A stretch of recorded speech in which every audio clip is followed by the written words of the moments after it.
Après 9 années à siéger au conseil d'administration de Solio Groupe Coopératif, Richard Ferland a été élu président de l'organisation lors de l'Assemblée générale annuelle en février dernier. Quelles sont les priorités du producteur laitier Beauceron et quelle est sa vision pour l'avenir de la coopérative centenaire? Apprenons à connaître Richard Ferland sous tous ses chapeaux. Bonjour, M. Ferland. Merci de vous être joint à nous pour ce premier épisode du Coopérateur Audio. Bonjour, M. Dupuis. Merci beaucoup de nous recevoir dans nos bureaux de BMR qui sont situés à Boucherville. Ça me fait un très grand plaisir d'être avec vous autres aujourd'hui. Et nous aussi, un très grand plaisir. Débutons en légèreté. Prenons quelques minutes pour apprendre à vous connaître. Vous, votre famille, ainsi que votre entreprise laitière et acéricole. La famille, c'est important pour vous. En effet, vous et votre compagne de vie avez 9 enfants. Pouvez-vous nous les présenter, nom, âge, carrière envisagée, et nous présenter aussi votre conjoint? Effectivement, on a 9 enfants, on a une famille nombreuse, mais on est bien chanceux. On avait un beau milieu de vie pour avoir ça. J'ai connu mon épouse quand j'allais à l'école à l'ITA de la Porretière. Elle étudiait au cégep en sciences nature pour se diriger par la suite en médecine. Fait qu'on s'est connus du temps de nos études, puis on a fondé une famille, on a 9 enfants. La plus vieille, Catherine, a 32 ans. Elle est responsable pour la ville de Pont-Rouge, tout près de Québec, pour l'aménagement du territoire, c'est-à-dire au niveau horticulture, terrain de soccer, terrain de football, toutes ces choses-là. Elle étudie en horticulture ornementale, puis elle est directrice au niveau de la ville de Pont-Rouge. Pierre, le deuxième, va avoir 30 ans, étudié à la Pocatière. Il y a un DEC à la Pocatière, puis un bac à l'Université Laval en agroéconomie. Il a incorporé la ferme avec moi et Odette l'an passé. Après ça, Gabrielle est bachelière en communication. Elle travaille présentement dans l'Ouest canadien. Gabrielle a 28 ans. Thomas a 26 ans. Il travaille sur la construction. Puis, depuis 2 ans, on a parti une nouvelle branche à la ferme. C'est lui qui s'occupe du secteur acéricole. Il a formé sa propre compagnie qui s'appelle Farland Sucré. Qui là, pour le moment, il fait juste la production de sirop d'érable et veut venir qu'à se diriger vers la transformation et la commercialisation. Après ça, on a les jumelles. Les jumelles ont 23 ans. Il y en a une qui présentement est dans l'armée comme bombardière. Et l'autre a fait ses études à l'ITA de Saint-Hyacinthe en transformation et qualité des aliments.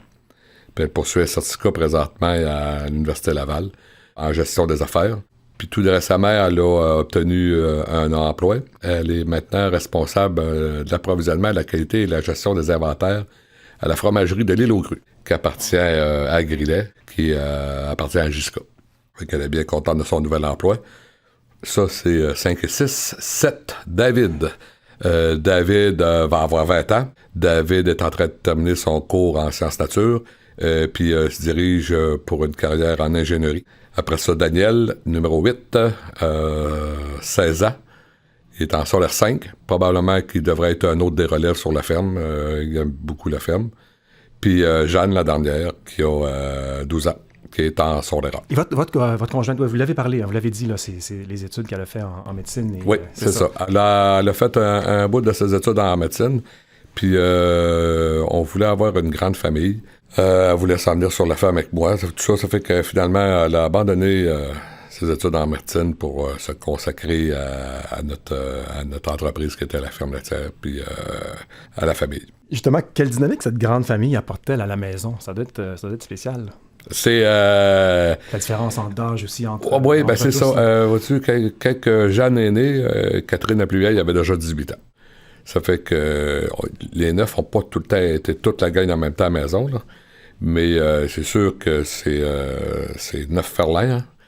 Ça fait que ça fait passablement d'action à l'entour de la table. L'autre fois, on jasait avec des amis, puis l'an passé.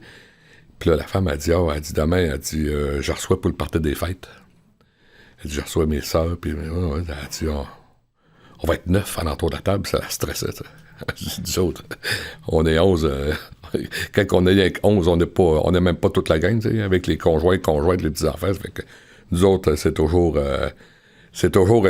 très tumultueux à l'entour de la table avec toute la gang. Ma plus vieille, son conjoint est fils unique. Ça fait que c'était tout un clash qui est arrivé avec voir toute la famille et toute la gang à l'entour de la table. C'est très dynamique, mettons. C'est très animé, très dynamique, c'est très, très difficile à gérer aussi.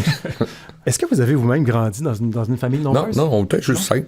On était juste 5. Curieusement, on n'était pas une grande famille. Puis ma blonde non plus, il était 6 chez eux. C'était pas une grande famille, mais comme je disais, c'était un souhait qu'on voulait avoir une grande famille. Parlons de conciliation, vie familiale et travail.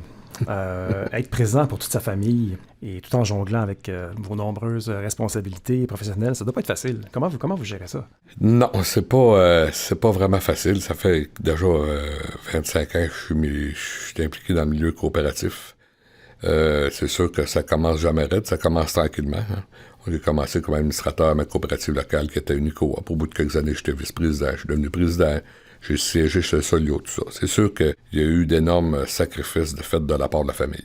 Parce que en ayant une carrière comme ça, en ayant une occupation comme ça, c'est sûr qu'on chope à des places un peu. Fait que ma conjointe m'a toujours épaulé beaucoup là-dedans, qui était une épouse extraordinaire, là. C'est sûr que ça après ça pour combler ça. Mais on en revise nos priorités après ça, là. Je passe beaucoup de temps chez Solio, beaucoup de temps sur la ferme, mais le peu de temps qui reste à la famille. Les enfants ont dû vous aider aussi sur la ferme, étant jeunes. Oui, c'est ça. Ils ont eu leur tâche, j'imagine. Hein? Oui et non. Ils ont aidé sur la ferme, oui, pas mal tout leur tour. Il y avait chacun qui était en âge d'aider, puis tout ça, on dit, vous êtes capable d'aider, de faire leur part. Ils ont toujours aidé aussi pour... le monde disait, les plus vieux, ils doivent élever les plus jeunes. Non, c'est un job de parents d'élever les enfants. Ils peuvent vider le lave-vaisselle, ils peuvent vider la laveuse, ils peuvent aider à la ferme, tout ça, ils peuvent faire ça. Mais c'est pas les plus vieux qui ont élevé les plus jeunes. On a gardé quand même les tâches cléricales, on les a réparties à toute la famille, mais les tâches importantes, l'éducation et le suivi familial, ça reste que c'est aux parents. Mais, on le voit aujourd'hui, le fait d'avoir une famille nombreuse, ça fait des frères et sœurs très solidaires. Bon, on n'aurait pas tout le temps dit ça quand ça brosse à l'entour de la table, là. On pensait pas qu'il était pour s'épauler autant que ça dans l'avenir, mais c'est ce qu'on voit. C'est que c'était une belle richesse pour eux autres d'avoir beaucoup de frères et sœurs, puis ils en sont très reconnaissants d'avoir pu évoluer dans des milieux familiales aussi éclatés que le nôtre. On disait tout le temps, grand frère, grande sœur, protège petit frère, petite sœur. Ça fait qu'il est arrivé plusieurs anecdotes. Là. Écoute, les autres à la maison, les frères et sœurs, ça vit comme des frères et sœurs. Hein? Mais quand ils tombent en société, quand ils tombent au travers des autres, curieusement, il y avait un exemple, les jumelles donnaient, il y avait 3 ans plus vieilles que le petit frère, puis ils donnaient des reins à la maison, c'était incroyable. Mais quand ils sont arrivés au secondaire, on a souhaité un appel de l'école, les jumelles étaient en retenue. Ils avaient intimidé. Oh, fait qu'ils reviennent à la maison, on dit qu'est-ce qui s'est passé? Ils ont dit, notre petit frère se faisait brasser à l'école. Fait que les 2 sœurs jumelles sont arrivées chaque côté des gars qui les intimidaient. Puis ils leur ont donné une bonne go. Ça fait qu'ils ont dit, vous nous avez toujours demandé de protéger petit frère et petite sœur. On dit, le message a passé. Curieusement, c'est pas ce qu'on voyait à la maison, mais comme je vous disais, ils sont très solidaires avec le frère et sœur quand ils sont à l'extérieur. Ça fait que ça a été, pour nous autres, c'est réjouissant pour les parents de voir que les valeurs familiales se sont bien transmises. Votre nomination au poste de président, oui. Ça vous a placé sous les feux de la rampe, ça vous place sous les feux de la rampe, en fait, là. Est-ce que votre famille était en faveur de cette nomination-là? En fait, quand vous avez pensé à vous présenter ou enfin envisager cette option-là, comment ils voyaient ça? Crainte, inquiétude ou tout simplement heureux, là? Quand on a construit l'an passé, en 2022, une nouvelle ferme. On a agrandi, on avait 2 fermes. Pierre avait une ferme, puis nous autres, on avait notre ferme laitière. On avait 2 unités laitières. Pierre a passé au feu en 2020. Ça fait que, suite à l'incendie, on a été devant la Régie des marchés agricoles pour nous demander de dérogation pour fusionner les 2 fermes, puis la dérogation est acceptée. Fait qu'à partir de ce moment-là, on a décidé qu'on construisait une nouvelle étape, une nouvelle ferme. Fait qu'on a construit une nouvelle ferme, puis on a fusionné les 2 entités, les 2 entreprises. Ça fait que Pierre est devenu co-actionnaire avec moi et Odette dans la nouvelle ferme. Ça fait que on a commencé à opérer la nouvelle ferme le 19 décembre 2022. Puis au mois de janvier 2023, il fallait déposer notre candidature pour être président. Pis ça, là. Il y a un processus électoral. Ça fait que je parle de ça avec Pierre. J'ai dit, Pierre, qu'est-ce que tu penserais de ça si papa se présenterait président chez Solio? Ça fait que Pierre, dans une très grande subtilité, oui, papa, c'est une bonne idée, vas-y, ça va être une belle expérience, puis tout ça. J'ai compris facilement qu'il dit que ça faisait son bonheur que je souhaite plus d'un jambe qu'il pouvait gérer l'entreprise sans moi. Ça fait que il n'a pas été bien dur à convaincre comme associé, comme partenaire d'affaires. C'était vraiment pas subtil, son affaire. Puis ma conjointe, work in progress. Hein? On travaille encore sur le dossier pour... mais elle a compris le défi qui s'en venait puis tout ça. Ça fait que ça a été un enjeu familial. Mais au niveau de la ferme, là, Pierre était prêt à prendre la place dans la ferme. Tout ça. Ça fait que quand même bien été. Depuis votre nomination, justement, est-ce que vos responsabilités et votre rôle à la ferme ont changé? Ah, absolument, absolument. Absolument, il a fallu que je dégage du temps pour assumer mes nouvelles responsabilités chez Solio. J'ai beaucoup laissé Pierre prendre la place dans l'entreprise. Dans l'entreprise au niveau des décisions d'opération.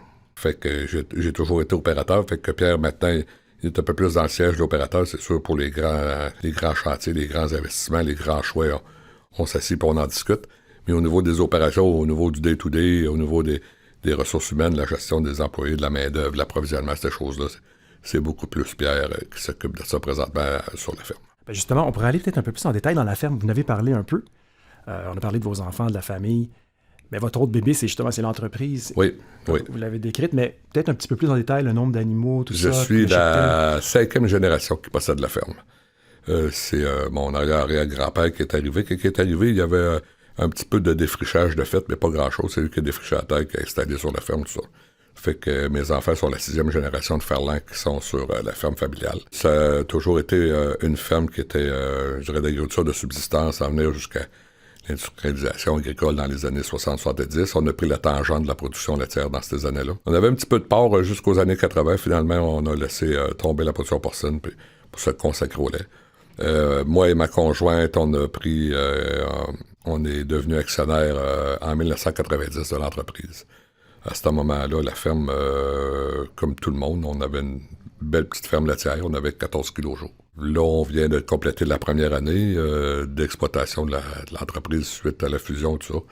On possède 160 kilos jour, entre 100 et 110 vaches en lactation présentement, avec les sujets de remplacement, au-dessus de 200 têtes probablement. On a beaucoup acheté de terre, de location de terre. Ça fait que nous autres, c'est ça, on a développé la ferme, on continue encore de développer. Quand on a construit l'étable, on est en stabilisation libre. Gestion sur le sable, salle de traite de double 8. On avait choisi une salle de traite plutôt que la robotisation, question de goût personnel. Ce qu'on trouvait, surtout l'élément qui était intéressant pour nous autres, c'était la gestion de la croissance. C'était plus facile de gérer la croissance avec une salle de traite qu'avec robotisé. Mais ça, c'est au goût de chacun. Là. Chacun décide, chacun mène sa barque, c'est la beauté de la chose. Nous, c'est de la façon qu'on a décidé qu'on y allait avec notre entreprise. Notre entreprise est principalement en production laitière, puis il y avait l'autre section qui est Thomas, un autre de mes fils, qui est au niveau de la séricole. On a toujours été acériculteurs. On se plaît souvent à dire que dans la Beauce, on a été vaccinés à l'eau d'érable. Ça fait que pour nous autres, c'est une maladie incurable, la sériculture. Ça fait que il y a un de mes fils qui est également atteint de cette maladie-là présentement. Avez-vous des objectifs comme futur pour l'amener ailleurs? Déjà, vous avez fait beaucoup de choses, mais voyez-vous l'amener ailleurs? Oui, là, on est pour 2-3 ans de consolidation. Là. Sûr que suite à la construction qu'on vient de faire là, on a sollicité le financement et les capitaux fortement. Je pense qu'on a positionné la ferme avec la salle de traite qu'on peut continuer à faire d'acquisition de quotas. On est capable de faire une bonne croissance sur une dizaine d'années avant d'injecter de nouveaux fonds au niveau des bâtiments. Si au bout d'une dizaine d'années, je pense que on va être rendu à une autre étape probablement de reconstruire ou d'agrandir pour prendre, si on veut rajouter encore du coton au niveau de la production. Au niveau des érablières, on a suffisamment de terre avec des érablières non exploitées qu'à la longue, mon autre fils Thomas peut venir qu'à installer la tublure puis augmenter la production acéricole. Ça, c'est les visions qu'on a pour l'entreprise, mais à un moment donné aussi, dans la vision de développement, je pense que faut passer les responsabilités de vision d'avenir à ceux-là qui opèrent présentement. J'ai trop vu souvent des parents projeter pour l'avenir leur entreprise qui n'était pas foncièrement au goût de la relève qui voudrait la prendre. Ça fait que si on se donne sur un horizon de 10 ans, nous autres, on va être rendus proches de la retraite. Je pense que c'est à la relève de projeter l'entreprise vers où est-ce qu'elle va aller. C'est sûr On va avoir encore du mentorat d'affaires à faire, puis ces choses-là. Mais si on veut vraiment impliquer puis croire à la relève, ben je pense qu'à un moment donné, il faut qu'ils développent et qu'ils aient leur propre vision s'ils veulent s'approprier l'entreprise. M. Ferland, qu'est-ce qui vous rend le plus fier de votre parcours de producteur? Ah, ben écoute, la plus grande fierté, c'est sûr que d'avoir intéressé des enfants, d'avoir eu la famille qu'on a eue avec tout le monde sur la ferme, qui viennent encore sur la ferme, qui viennent encore aider, qui s'intéressent à ce qui se passe. On se prépare à organiser une porte ouverte, ben là, tous les frères et sœurs sont intéressés, qu'est-ce qu'on peut faire, qu'est-ce qu'on va faire. On invite des amis, on veut leur montrer la ferme, on veut leur montrer l'entreprise. Ça, c'était une très, très grande fierté. D'avoir développé l'entreprise, puis qu'elle soit positionnée pour l'avenir, ça, c'est une très grande fierté. On a fait les bons investissements au bon moment. On a priorisé certaines choses par rapport à d'autres.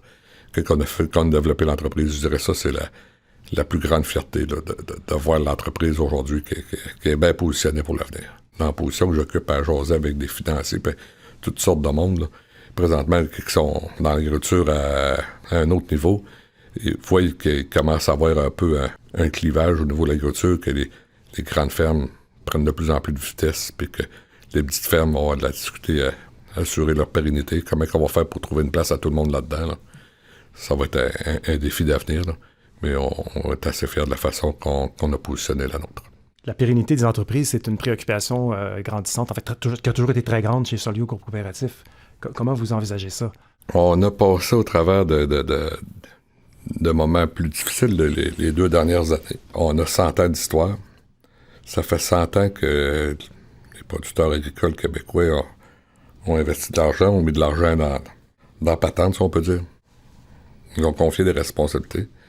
On a traversé un bout de dur les 2 dernières années. Présentement, Solio est rendu à un point où il faut se relancer pour l'avenir. Il faut se repositionner, se replacer. Et il y a des choses qu'il faut repenser. Il y a des choses qu'on fait déjà bien. Il faut les garder. Il y a des choses qu'il va falloir faire mieux. Il va falloir s'adapter. S'adapter à, comme je disais, un peu à la segmentation des fermes qui arrivent présentement. Revoir nos offres d'affaires, revoir toutes nos choses. Puis je pense que j'ai aimé dernièrement, j'ai eu une rencontre avec les gens de l'UPA. On avait une table de discussion, tout ça. Puis il y en a un qui se met à parler, je ne me rappelle pas qui, et on se met à parler de viabilité au niveau des fermes. Il y en a un qui dit non. Il dit la viabilité, ça, c'est de faire du surplace. Il dit la nouvelle génération, là, ils ne voudront pas faire de viabilité. Ils vont vouloir prospérer en agriculture. Il faut arrêter de parler de viabilité. Il faut parler de prospérité. Chez Solio, moi, mes propriétaires, c'est toutes des entreprises capitalistes. Ils sont tous là pour avoir des performances. Les banquiers sont là pour avoir du rendement. Tout est chacun là. Il faut que nos fermes soient profitables. Puis pour être profitables, nous autres, comme grossistes, il faut être profitables, puis il faut contribuer à cette prospérité-là. Le pari qu'on est en train de faire, qu'on a pris dans le passé, puis qu'on continue à prendre, qu'il faut actualiser, je pense. Il faut viser la prospérité, et non pas la viabilité. Je vais voler ça à... je vais voler le slogan de mes chums de l'UPA, là. Mais j'adhère à ça, à la prospérité des fermes. Puis je pense... Non, je suis convaincu, comme entreprise, avec la dimension qu'on a, avec les ressources humaines qu'on a, avec le volume qu'on a, avec l'historique qu'on a, avec l'équité qu'on a, on va être parmi ces courroies de prospérité. Je pense que c'est le rôle que Solio, comme grossesse auprès des coopératives, qui eux autres sont au bat à tous les jours avec les producteurs, qu'on se doit d'être de plus en plus les meilleurs. Justement, dans cette optique-là, on pourrait vous demander où voyez-vous Solio, groupe coopératif, dans 5 ans, et même peut-être, là on extrapole complètement, mais dans 100 ans? Il faut garder notre position de leader, continuer à être le consolidateur et non pas le consolider. On est bien placé, notre pérennité, avec 100 ans derrière nous autres, notre modèle coopératif nous positionne très bien pour continuer à être le consolidateur.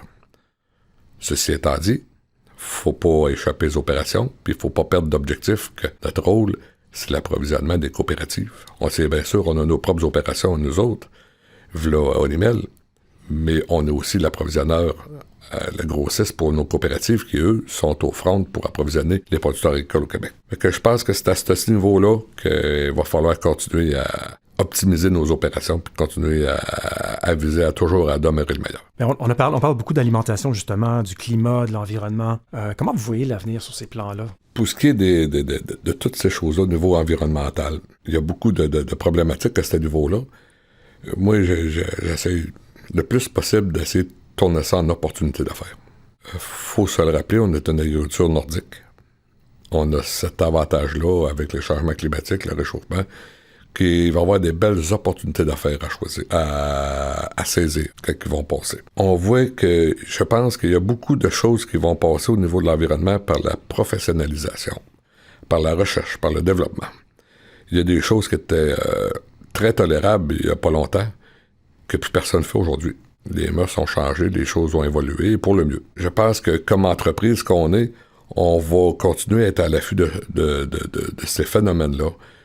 Puis on va continuer à accompagner nos producteurs dans ces changements-là. Dans cette évolution-là, dans cette pratique d'agriculture qui s'actualise à tous les jours. On y échappera pas. C'est pas à cause qu'on est un peu plus éloigné du reste de la planète, qu'on est un peu plus petit que le reste de la planète. Toutes ces choses-là, on est tous dans le même bateau.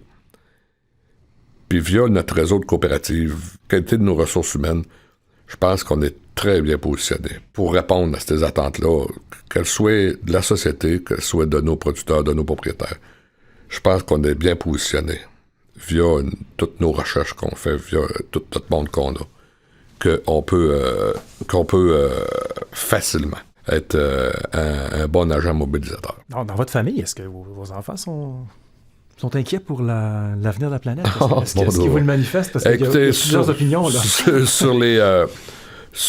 Nous autres, on a une micro-société. Hein. Oui, c'est ça. Sur les 9, il y a différentes opinions. Hein. On voit pas toutes la même chose par la lunette, tout dépendant du bout qu'on regarde. Ça fait qu'effectivement, si on veut avoir des bonnes discussions, c'est de parler de ces choses-là.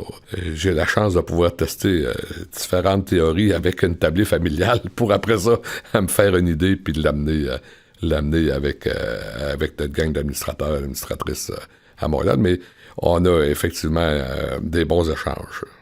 Assez musclé à ce niveau-là. On voudrait savoir maintenant qui ont été vos mentors. Le temps m'a mis des bonnes personnes sur le chemin en avant de moi. C'est la beauté de la chose. Hein. Quand on s'implique, les agriculteurs, on est souvent sollicités. Hein. Quand on est producteur agricole dans un petit village, une petite place, il n'y a pas beaucoup d'activités industrielles, il n'y a pas beaucoup de ces choses-là. Ça fait que les gens d'affaires sont assez vite identifiés avec les agriculteurs. Puis là, ça prend des gens d'affaires pour siéger à la Caisse populaire, au conseil municipal. Fait que quelqu'un qui veut s'impliquer en agriculture, il y a plein de belles opportunités, il y a des portes ouvertes partout. Moi, j'ai choisi le milieu coopératif pour différentes raisons. Puis ça m'a mis en contact avec plein de monde extraordinaire. Ça, c'est la plus belle chose qui peut arriver, ça. Du monde qui veulent faire de quoi, qui veulent faire avancer leur entreprise, qui veulent faire avancer la cause, je lui dis, impliquez-vous. Impliquez-vous au niveau que vous voulez. Si c'est à la municipalité, le service des loisirs, à l'UPA, n'importe quoi. Impliquez-vous. Ça donne l'occasion de briser l'isolement qu'on a un peu sur les fermes, puis aussi de côtoyer du monde du niveau des affaires, du niveau public, du niveau social extraordinaire. Puis moi, j'ai été très chanceux, j'ai du monde exceptionnel qui ont été mis sur ma route, que si je n'aurais pas été impliqué, probablement que je ne posséderais pas l'entreprise que je possède aujourd'hui, qui ont grandement influencé mes décisions d'entreprise puis de gestionnaire.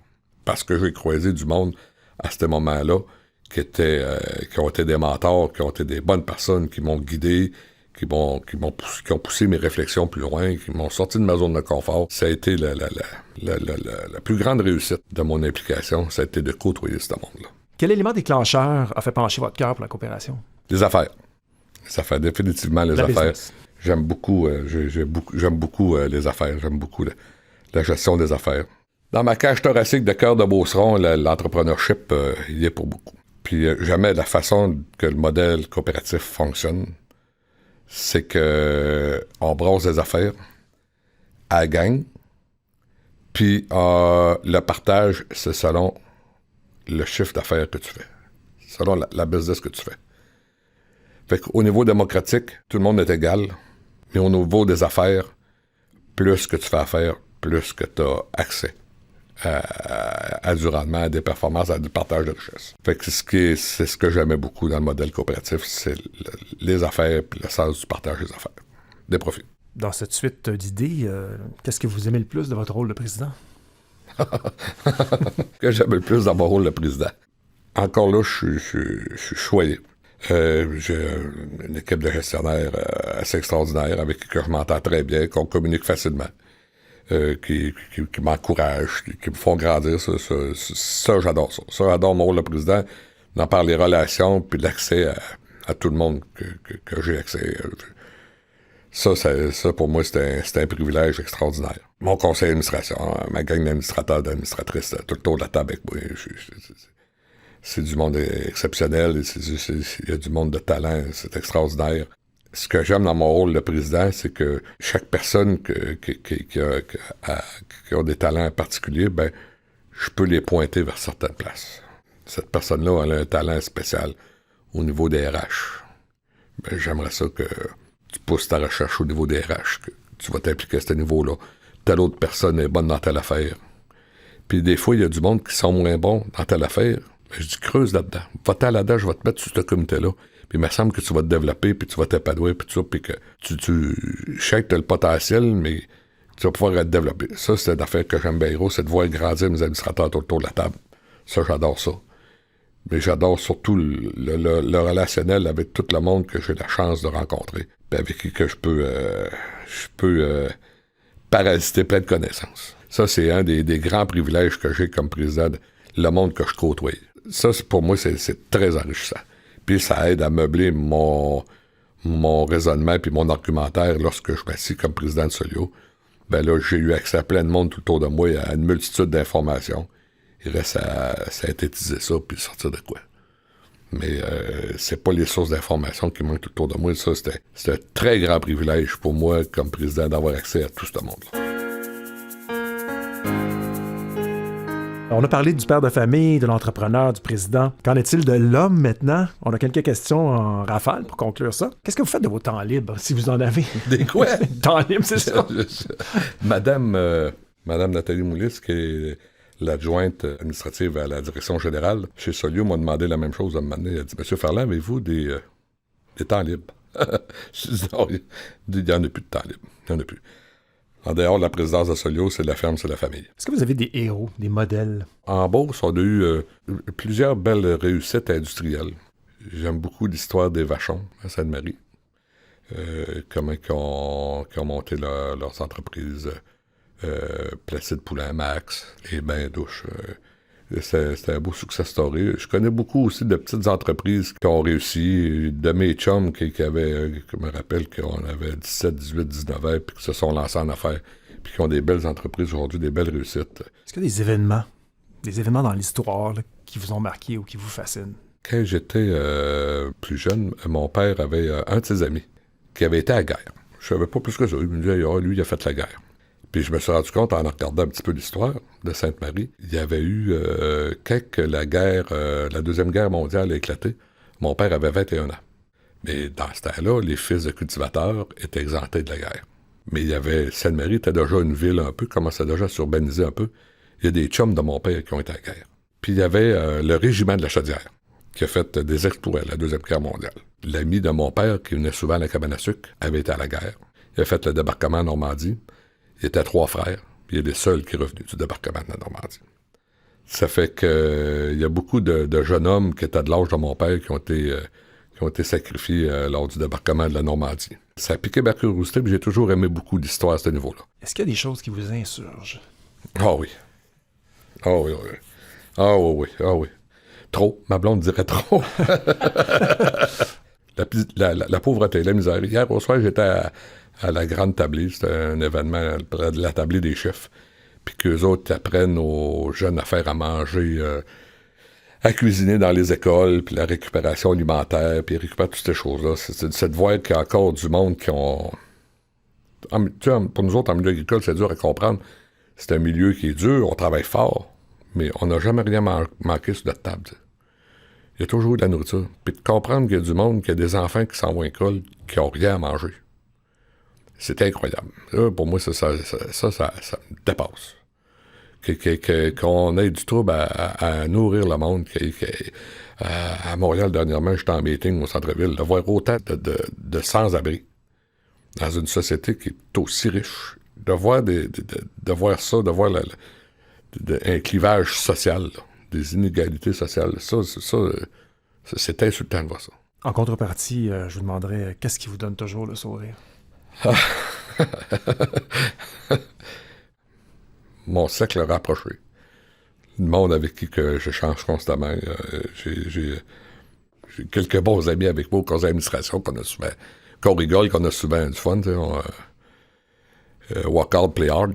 On travaille fort, mais quand on s'amuse fort aussi. L'intensité, c'est dans les deux sens. J'avais dit anciennement un administrateur qui se plaignait un peu de notre comportement léger à certaines occasions. J'avais dit un gars intelligent peut faire l'imbécile à l'occasion. À le contraire, ça se peut pas. Ça fait que faut quand même avoir cette capacité-là de pas tout le temps se prendre au sérieux.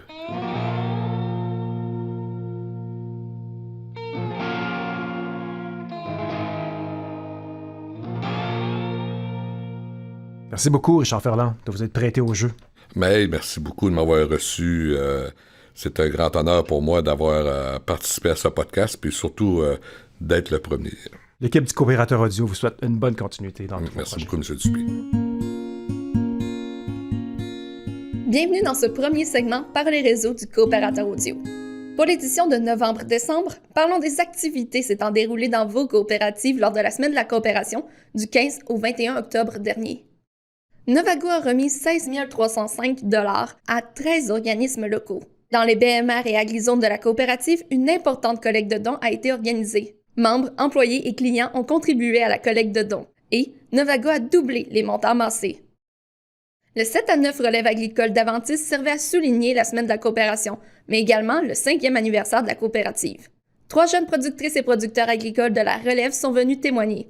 Léda Villeneuve, Frédéric Larochelle et Justine Breton. À l'animation, on retrouvait Samuel Larochelle, conseiller médias sociaux et stratégie de contenu chez Solio Groupe Coopératif. L'événement a eu lieu à la microbrasserie Côte-du-Sud, à Montmagny.